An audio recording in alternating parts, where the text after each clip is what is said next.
जय माता दी। 8वें नवरात्रि की महागौरी की पावन कथा व पूजा विधि। आज माँ दुर्गा के 8वें स्वरूप आदि शक्ति महागौरी की पूजा की जाती है। 8वें दिन की पूजा देवी के मूल भाव को दर्शाता है। देवी भगवत पुराण में बताया गया है कि देवी माँ के 9 रूप और 10 महाविद्याएं सभी आदि शक्ति के अंश और स्वरूप है, लेकिन भगवान शिव के साथ उनकी अर्धांगिनी के रूप में महागौरी सदैव विराजमान रहती है। इनकी शक्ति अमोघ और संग फलदायिनी है। महागौरी की पूजा करने मात्र से भक्तों के सभी पाप धुल जाते हैं और वह व्यक्ति अक्षय पुण्य का अधिकारी हो जाता है। ज़्यादातर घरों में नवरात्र की अष्टमी तिथि के दिन कन्या पूजन किया जाता है।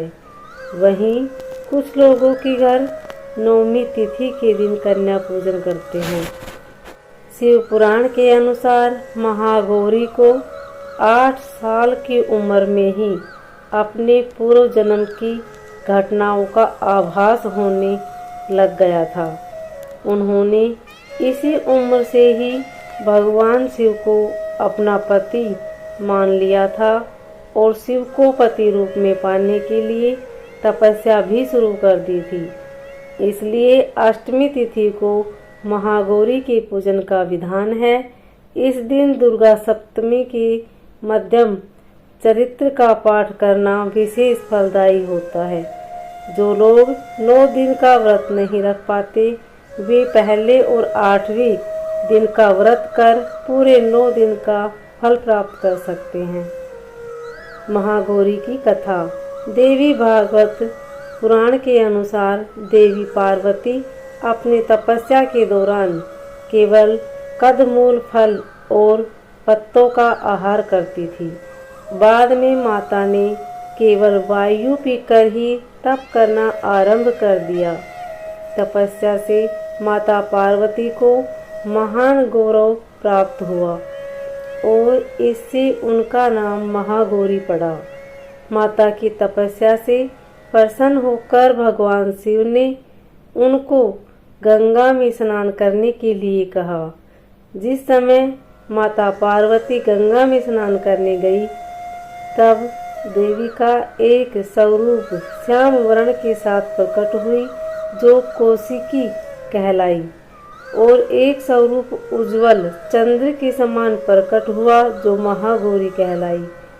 माँ गौरी अपने हर भक्त का कल्याण करती है और उनको सभी समस्याओं से मुक्ति दिलाती है। देवी भागवत पुराण के अनुसार महागौरी का वर्ण रूप से गौर अर्थात सफेद है और इनके वस्त्र का आभूषण भी सफेद रंग के ही हैं। माँ का वाहन वृषभ अर्थात बैल है, जो भगवान शिव का भी वाहन है। माँ का दाहिनी हाथ अभय मुद्रा में है और नीचे वाले हाथ में दुर्गा शक्ति का प्रतीक त्रिशूल है। महागौरी के ऊपर वाले हाथ में शिव का प्रतीक डमरू है। डमरू धारण करने के कारण माँ को शिवा के नाम से भी जाना जाता है। माँ के नीचे वाले हाथ में भक्तों को अभय देता हुआ वर मुद्रा में है और माँ शांत मुद्रा में दृष्टिगत है।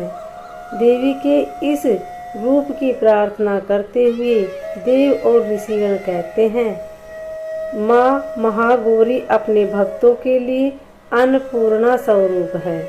यह धन, वैभव और सुख शांति की अधिष्ठात्री देवी है।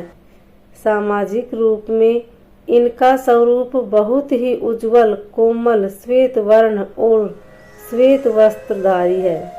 देवी महागौरी को गायन संगीत प्रिय है और यह सफेद वृषभ यानी बैल पर सवार है। इस दिन कन्या पूजन का भी विधान है।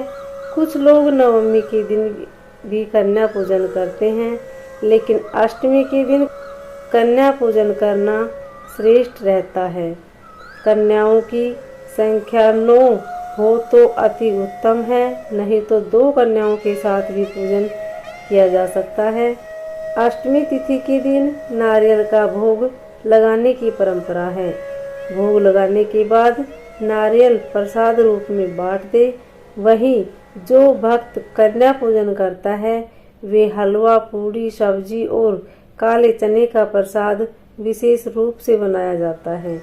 माँ की पूजा करते समय भक्तों को गुलाबी रंग के कपड़े पहनने चाहिए, क्योंकि गुलाबी रंग प्रेम का प्रतीक माना जाता है। अष्टमी तिथि पर महागौरी की पूजा का विधान भी बाकी दिनों की तरह ही होता है। जिस तरह सप्तमी तिथि को माता की पूजा की जाती है, उसी तरह अष्टमी तिथि को भी शास्त्रीय विधि से पूजा की जाती है। इस दिन माता के कल्याणकारी मंत्र ओम देवी महागौरी नमः का जाप करना चाहिए और माँ को लाल चुनरी चढ़ानी चाहिए। सबसे पहले लकड़ी की चौकी पर लाल कपड़ा बिछाकर महागौरी की मूर्ति स्थापित करने के बाद महागौरी यंत्र रखकर स्थापना करनी चाहिए। माँ की कांति भक्तों को सौंदर्य प्रदान करने वाली मानी जाती है। हाथ में सफ़ेद फूल लेकर माँ का ध्यान करें और फूल अर्पित करें और विधिवत पूजा करें। महागौरी को रात की रानी की फूल बहुत पसंद है। उम्मीद है आपको यह जानकारी अच्छी लगी होगी। अगर अच्छी लगे तो वीडियो को लाइक शेयर सब्सक्राइब जरूर करें। कमेंट में जय माता दी अवश्य लिखें। धन्यवाद।